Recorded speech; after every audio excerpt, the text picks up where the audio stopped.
single day I'm gonna make something great. That's my way. Every single day I'm gonna make something great. That's my way.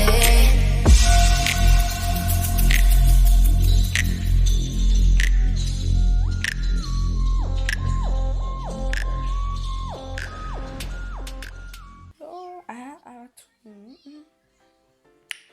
Nkaba boot queen, brother queen, like no. So guys, today I want us to talk about things that you should know before you get married. Ne?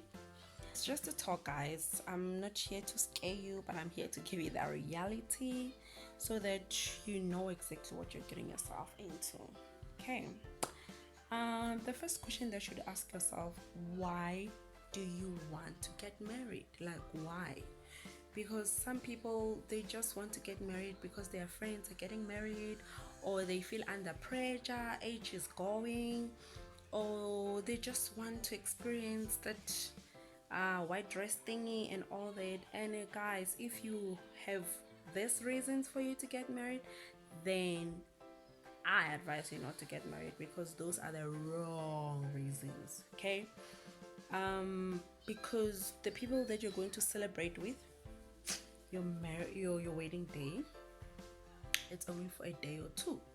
Real marriage starts when you are together, like the two of you, into the house or whatever. So yeah, why do you want to get married? That's the most important question that you should ask yourself before. Ne? Number two, do you trust your partner? Because first of all, you have to know where he or she comes from. You have to know their family. Like, you have to know what does he believe in, so that let's get lash, man. When you guys are married and the next thing you're fighting, yeah, why are you going to church? And you find out that the person found you going to church, and now it's becoming an issue. So such things you have to check, you know. Do you trust him? Like, in terms of him or her being faithful to you. Yeah, such things, because there are red flags when you are dating. There are some things that you're going to see when you're dating somebody, but those red flags, are they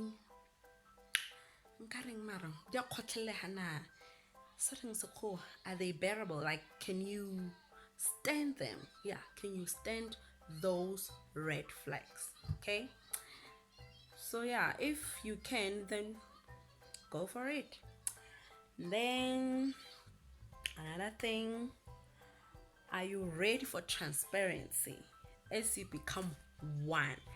Because trust me, honey, in marriage there's no such thing as my privacy. Privacy for who, honey? Like, privacy, it's out the window the moment you say I do. There's no such thing of saying my phone is my phone, your phone is your phone. When the pastor says, I join you to be together, and you are no longer a wara wara, but you are one. You are one. You must understand that thing, that like there's nothing private. You are completely one. So before you get married, you must be ready for such things, because it's said that you'd hear people that they are married, and then sorry guys, it's Vicks on my nose. I have a little bit of flu. It's not corona though. I went to check. Okay. So yeah. So it's said that you find people saying they're married, but I don't touch his phone, or I don't touch her phone. Like, what are you guys doing? Like, what are you doing? Everton.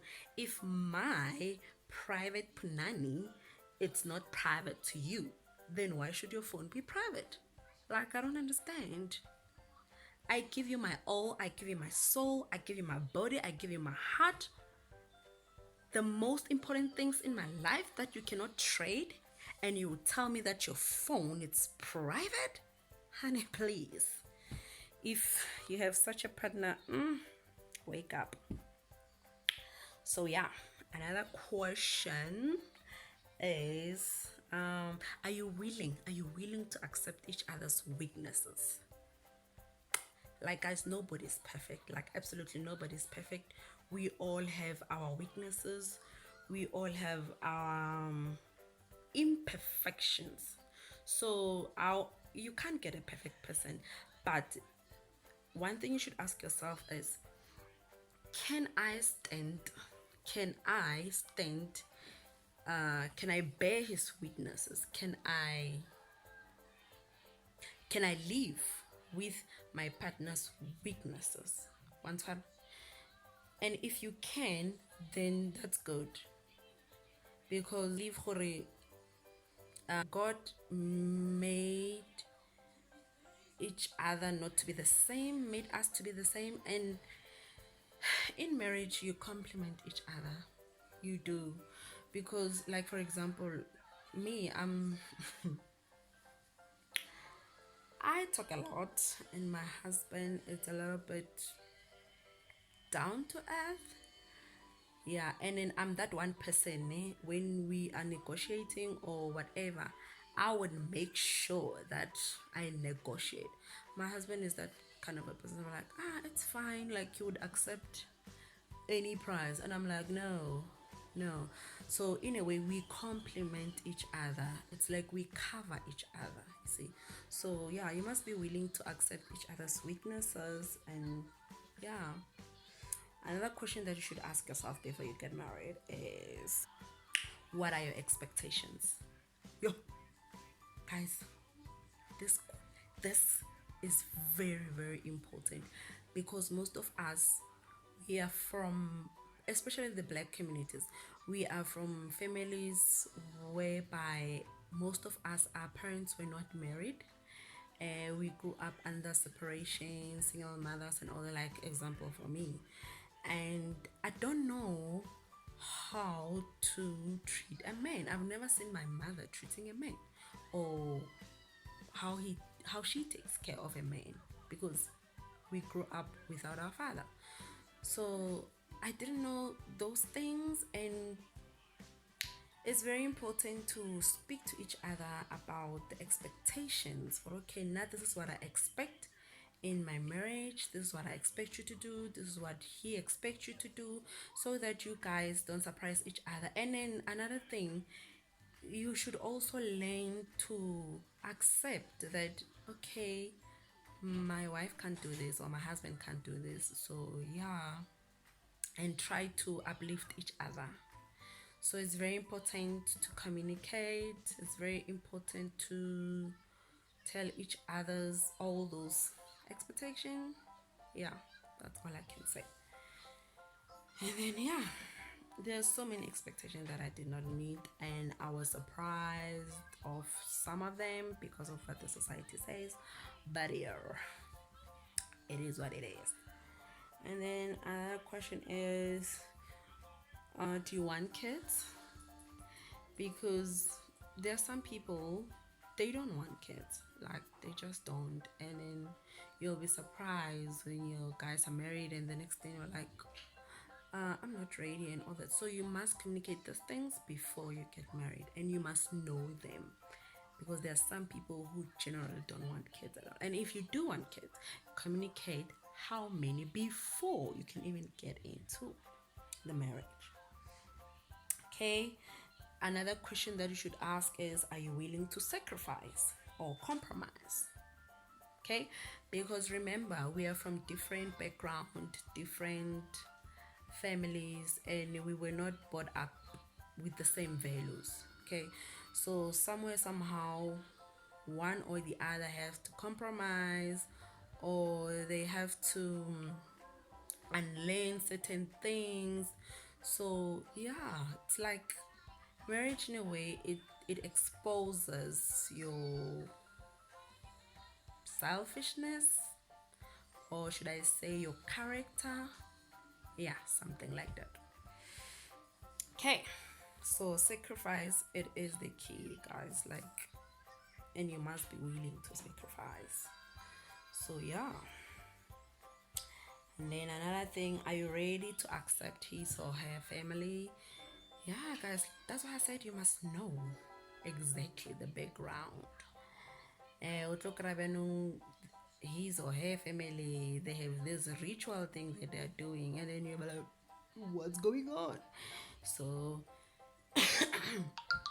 or you would find that maybe your partner is the only one who's working, and he or she's the only breadwinner. Then that means, in a way, he or she has to take care of the family, because you know black text how it is.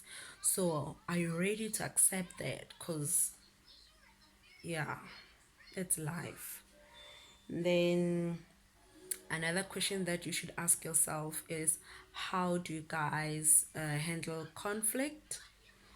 Yeah, because it's very important not to just, what do you call it,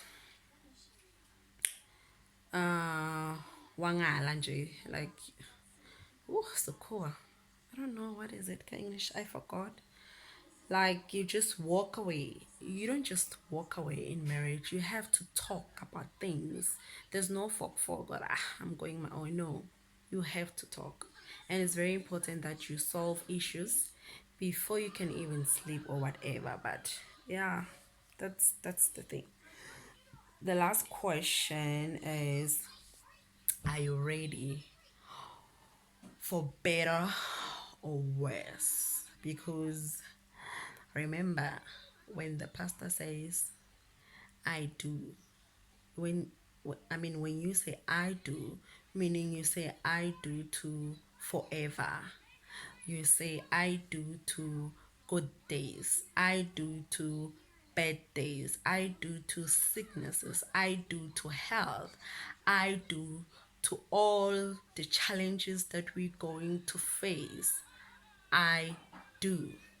So are you ready for forever? Because marriage, God did not create marriage for us to divorce.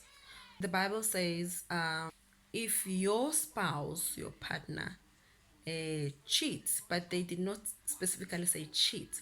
They said sleep with another person, then that man has a right to divorce.